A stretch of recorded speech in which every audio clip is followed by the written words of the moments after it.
Patriotism or peace?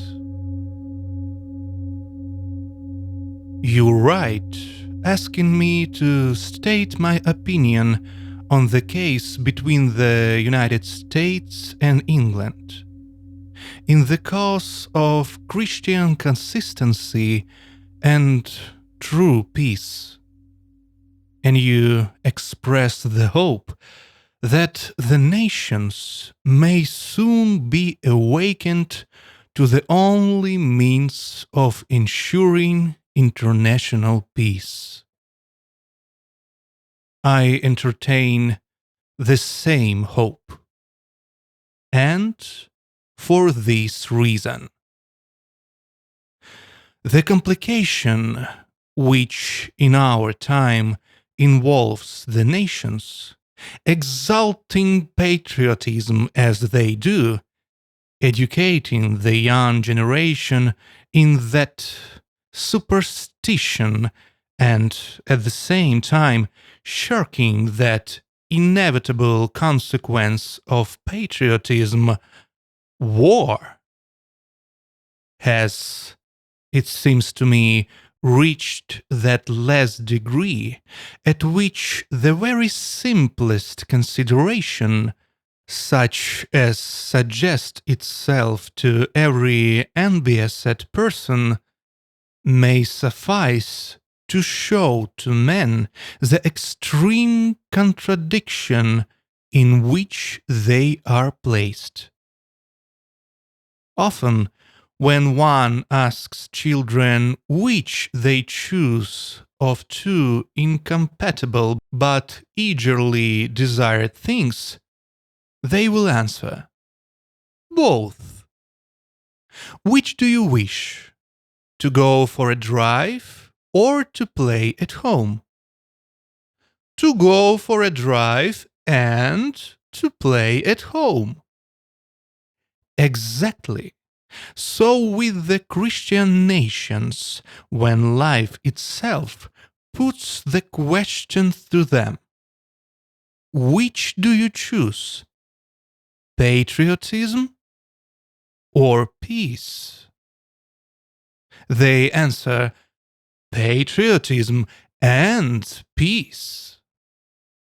Although to combine patriotism and peace is just as impossible as to go for a drive and to stay at home at one and the same time.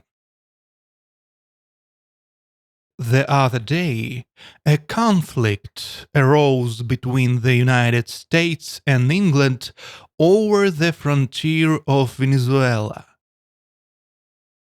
Salisbury did not agree to something.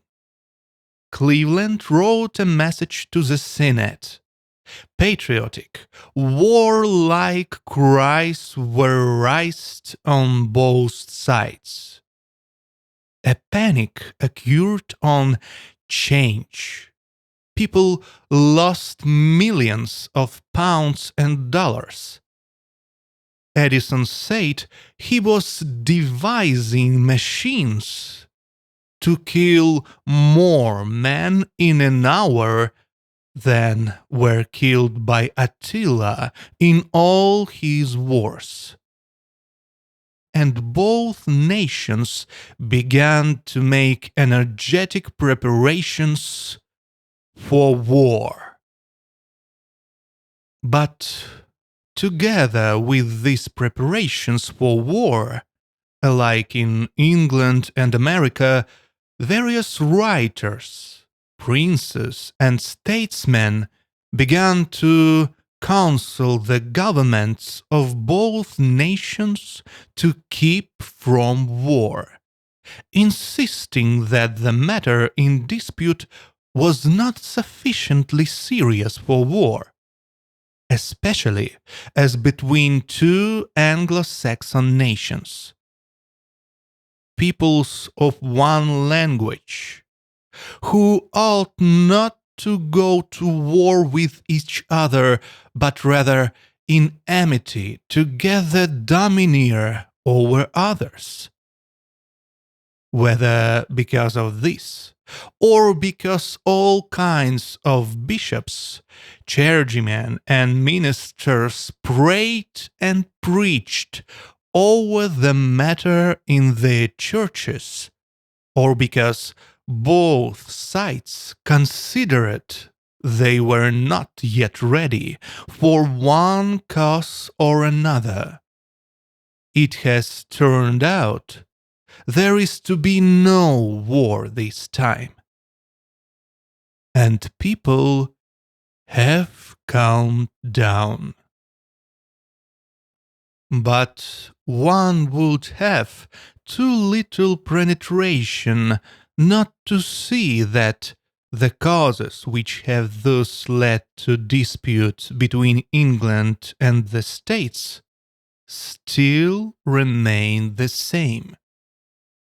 That if the present difficulty is settled without war, yet inevitably tomorrow or next day disputes must arise between England and the States, between England and the Germany, England and Russia, England and Turkey, disputes in all possible combinations. Such arise daily, and one or other of them will surely bring war. For if there live side by side two armed men, who have from childhood been taught that power, riches, and glory are highest goods, and that to obtain these by arms to the loss of one's neighbors is a most praiseworthy thing, and if further there is for these men no moral, religious, or political bound, then is it not clear that they will always seek war, that their normal relations will be warlike, and that having once caught each other by the throat, they separate again only, as the French proverb has it, pour mieux se taire. They draw back to take a better spring, to rush upon each other with more ferocity. The egoism of the individual is terrible, but the egoists of private life are not armed. They do not count it good to prepare or to use arms against their competitors. Their egoism is controlled by the powers of the state and of public opinion. The private person who should, arms in hand, deprive his neighbor of a cow or an acre of field would be at once seized by the police and imprisoned. Moreover, he would be condemned by public opinion, called a thief and a robber. Quite otherwise with states. All are armed. Influence over them there is none, more than those absurd attempts to catch a bird by sprinkling salt on its tail, such as are the efforts to establish international congresses which arm states, armed, forsooth, that they may be above taking advice, will clearly never accept. And above all, the public opinion which punishes every violent act of the private individual praises, exalts, as the virtue of patriotism. Every appropriation of other people's property made with the view of increasing the power of one's own country. Open the newspapers on any day you like, and you will always see every moment some black spot, a possible cause for war. Now it is Korea, again the Pamirs, Africa, Abyssinia, Armenia, Turkey, Venezuela, or the Transvaal. The work of robbery ceases not for an instant.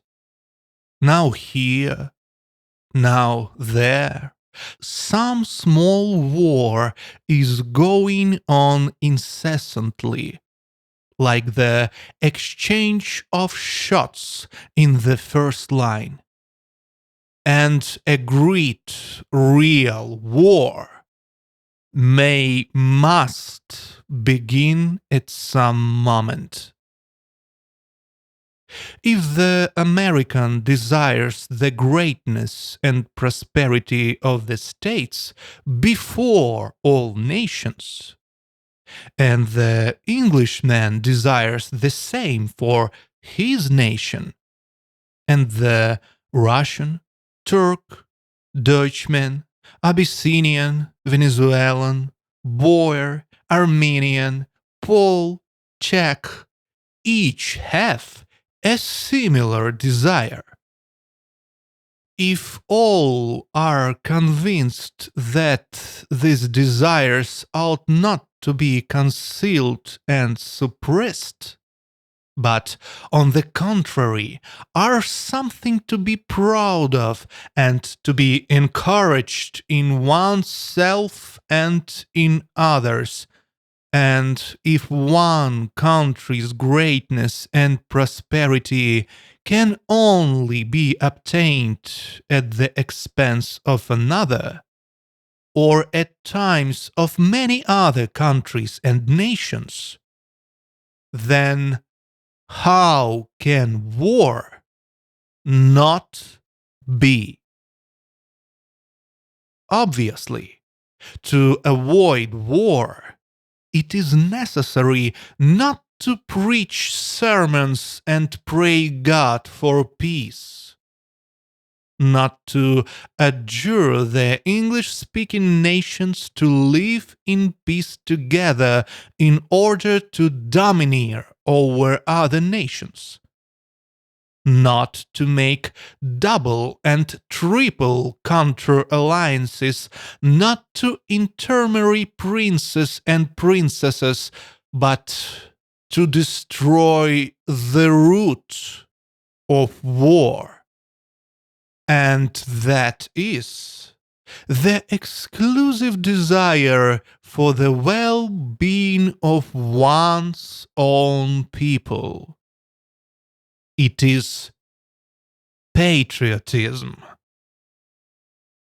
Therefore, to destroy war, destroy patriotism. But to destroy patriotism, it is first necessary to produce conviction that it is an evil. And that is difficult to do. Tell people that war is an evil, and they will laugh, for who does not know it? Tell them that patriotism is an evil, and most will agree, but with a reservation. Yes, they will say, wrong patriotism is an evil. But there is another kind, the kind we hold.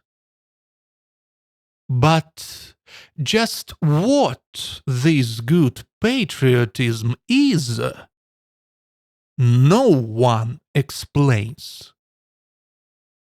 If good patriotism consists in inaggressiveness, as many say, still, all patriotism, even if not aggressive, is necessarily retentive.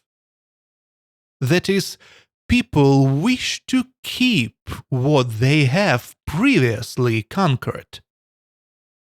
The nation does not exist which was founded without conquest, and conquest can only be retained by the means which achieve it, namely violence, murder. But if patriotism be not even retentive, it is then the restoring patriotism of conquered and oppressed nations, of Armenians, Poles, Czechs, Irish, and so on. And this patriotism is about the very worst, for it is the most embittered and the most provocative of violence. Patriotism cannot be good. Why do not people say that egoism may be good? For this might more easily be maintained as to egoism, which is a natural and inborn feeling, that as to patriotism, which is an unnatural feeling, artificially grafted on man. It will be said, patriotism has welded mankind into states and maintains the unity of states. But men are now united in states. That work is done. Why now maintain exclusive devotion to one's own state, when this produces terrible evils for all states and nations? For this same patriotism, which welded mankind into states, is now destroying those same states. If there were but one patriotism, say of the English only, then it were possible to regard that as conciliatory or beneficent. But when, as now, there is American patriotism, English, German, French, Russian, all opposed one to another, in this event, patriotism no longer unites, but disunites. To say that patriotism was beneficent, unifying the states when it flourished in Greece and Rome, and that is also similarly and equally beneficent now, after 18 centuries of life under Christianity, is as much as to say that because plugging was useful and good for the field before the sowing, it is equally so now when the crop has come up. It might indeed be well to let patriotism survive in memory of the benefits it once brought, in the way we preserved ancient monuments like temples, tombs, and so on. But temples and tombs endure without causing any harm, while patriotism ceases not to inflict incalculable wars? Why are Armenians and Turks now agitated, being massacred, becoming like wild beasts? Why are England and Russia each anxious for its own share of the inheritance from Turkey, waiting upon and not ending these butcheries of Armenians?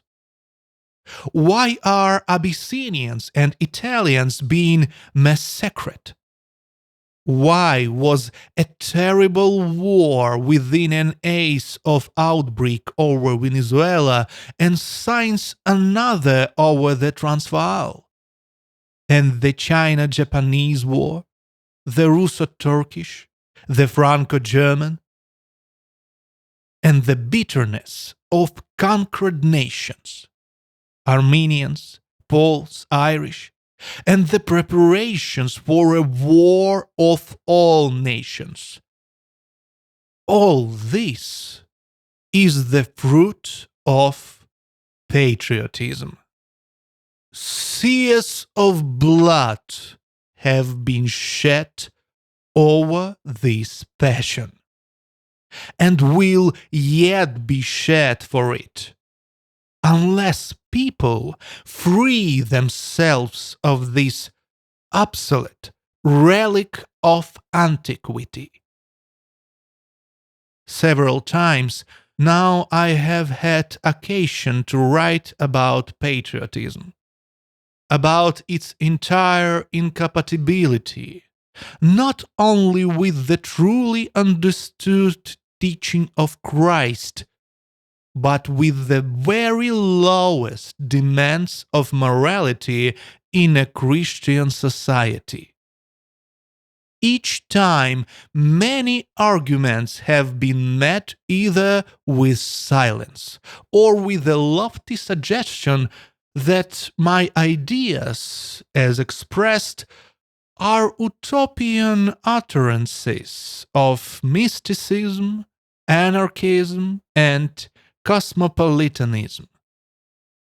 Often my ideas are summed up, and then instead of counter-arguments, the remark only is added that this is nothing else than cosmopolitanism. As if this word cosmopolitanism had indisputably refuted all my arguments. Men who are serious, mature, clever, kind, and who, this is the most important matter, stand like a city on a mountain top. Men who, by their example, involuntarily lead the masses. Such men assume that the legitimacy and beneficence of patriotism are so far evident and certain that it is not worth while answering the frivolous and foolish attacks on the secret feeling.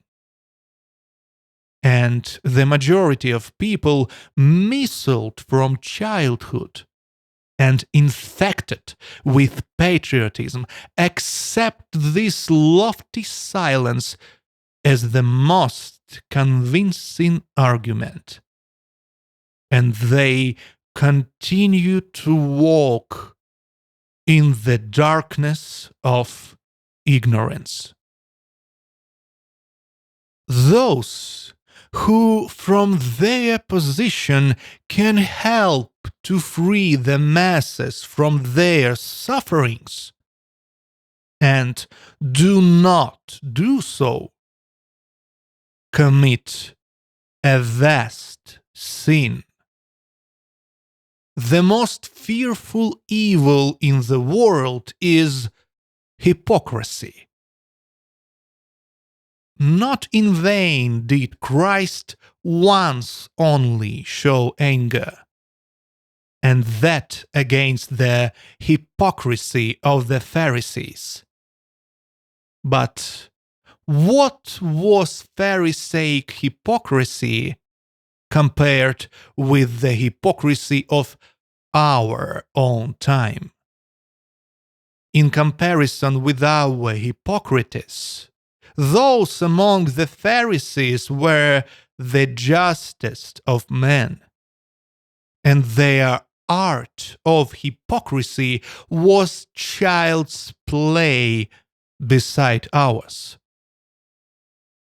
It cannot be otherwise.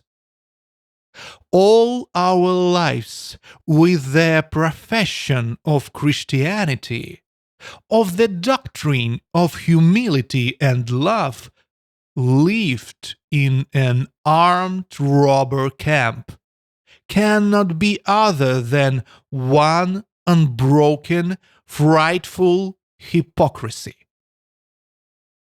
It is very convenient to profess a doctrine which has at one end Christian holiness and consequent infallibility, and at the other end the heathen sword and gallows, so that when it is possible to deceive and impose by holiness, holiness is brought in play, while when the deceit fails, the sword and gallows are set to work. Such a doctrine is very convenient. But a time comes when the cobweb of lies gives way, and it is no longer possible to keep up both ends. One or other has to go. This is about to happen with the doctrine of patriotism.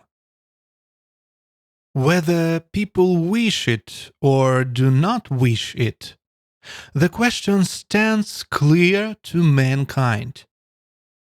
How can this patriotism, whence come human sufferings incalculable, sufferings both physical and moral, be necessary and be a virtue? This question of compulsion must be answered. It is needful either to show that patriotism is so beneficent that it redeems all those terrible sufferings which it causes to mankind, or else to acknowledge that patriotism is an evil, which instead of being grafted upon and suggested to people, should be struggled against with all one's might to escape from it. If patriotism be good, then Christianity, as giving peace, is an idle dream, and the sooner we root it out, the better. But if Christianity really gives peace, and if we really want peace, then patriotism is a survival of barbarism. And it is not only wrong to excite and develop it, as we do now, but it ought to be rooted out by every means, by preaching, persuasion, contempt, ridicule. If Christianity be truth, and if we wish to live in peace, then must we more than this to take pleasure in the power of our country. We must rejoice in the weakening of that power, and help thereto. A Russian should rejoice if Poland, the Baltic provinces, Finland, Armenia should be separated, freed from Russia. So with the Englishman in regard to Ireland, India, and other possessions. And each should help to this. Because the greater the state, the more wrong and cruel is its patriotism, and the greater is the sum of suffering upon which its power is founded. Therefore, if we really wish to be what we profess to be, we must not only cease our present desire for the growth of our state, but we must desire its decrease, its weakening, and help this forward with all our might. And in this way, we must train the rising generation. We must educate them so that, just as now a young man is ashamed to show his root egoism by eating everything and leaving nothing for others, by pushing the weak out of the way that he may pass himself, by forcibly taking that which another needs. So he may then be equally ashamed of desiring increased power for his own country. And so that, just as it is now considered stupid, foolish to praise oneself, it shall then be seen to be equally foolish to praise one's own nation, as is now done in divers of the best national histories, pictures, monuments, textbooks, articles, verses, sermons, and silly national hymns. It must be understood that so long as we praise patriotism and cultivate it in the young, so long will there be armaments to destroy the physical and spiritual life of nations. And wars, vast, awful wars, such as we are preparing for, and into the circle of which we are drawing, debauching them in our patriotism, the new and to be dreaded combatants of the Far East. The Emperor William, one of the most absurd personages of our time, orator, poet, musician, dramatist, and painter, chief of all, patriot, lately had made a sketch representing all the nations of Europe standing with drawn swords on the sea shore. There, under direction of the Archangel Michael, gazing at figures of Buddha and Confucius, seated in the distance. In William's intention, this denotes that the nations of Europe must unite to oppose the danger moving upon them from the quarter shown. And he is perfectly right. That is, from his pagan, gross, patriotic point of view, absolute these 1800 years. The European nations, forgetful of Christ for the sake of patriotism, have ever more and more excited and incited these peaceful peoples to patriotism. And now, have roused them to such a degree that really, if only Japan and China is completely forget the teaching of Buddha and Confucius, as we have forgotten the teaching of Christ, they would soon master the art of killing. Soon learn it, as Japan has shown, and being brave, skillful, strong, and numerous, they would inevitably do with Europe what the European countries are doing with Africa. Unless Europe can oppose to them something stronger than armaments and Edisonian devices. The disciple is not above his master, but everyone that is perfect shall be as his master.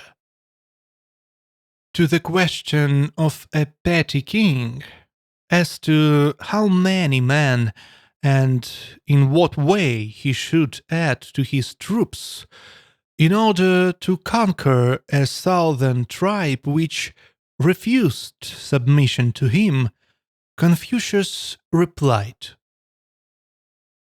"Disband all your army. Use what you now spend on troops for the education of your people and for the improvement of agriculture. And the southern tribe will expel its king, and without war submit to the authority." Thus taught Confucius, whom we are counseled to fear. And we, having forgotten the teaching of Christ, having renounced him, wish to subdue nations by violence, thereby only to prepare for ourselves new enemies, yet more powerful than our present neighbors. A friend of mine, having seen William's picture, said, "The picture is excellent, only it does not at all signify what it is written below. It really shows the Archangel Michael pointing out to all the governments of Europe, represented as brigands hung round with arms, that which is to destroy, annihilate them, namely, the meekness of Buddha and the reasonableness of Confucius." He might have added, "and the humility of Lao Tse." And indeed, we, in our hypocrisy, have so far forgotten Christ and carried out of our lives all that is Christian, that the teachings of Buddha and Confucius rise incomparably higher than that bestial patriotism which guides our pseudo-Christian nations. The salvation of Europe, of the whole Christian world, comes not by being girt with swords, like brigands, as in William's picture, not by rushing across seas to kill our brethren, but oppositely, by casting off that survival of barbarism, patriotism, and having renounced it by disarming, showing the Oriental nations an example not of savage patriotism and ferocity, but that one of brotherly life which has been taught to us by Christ. Leo Tolstoy, 1896.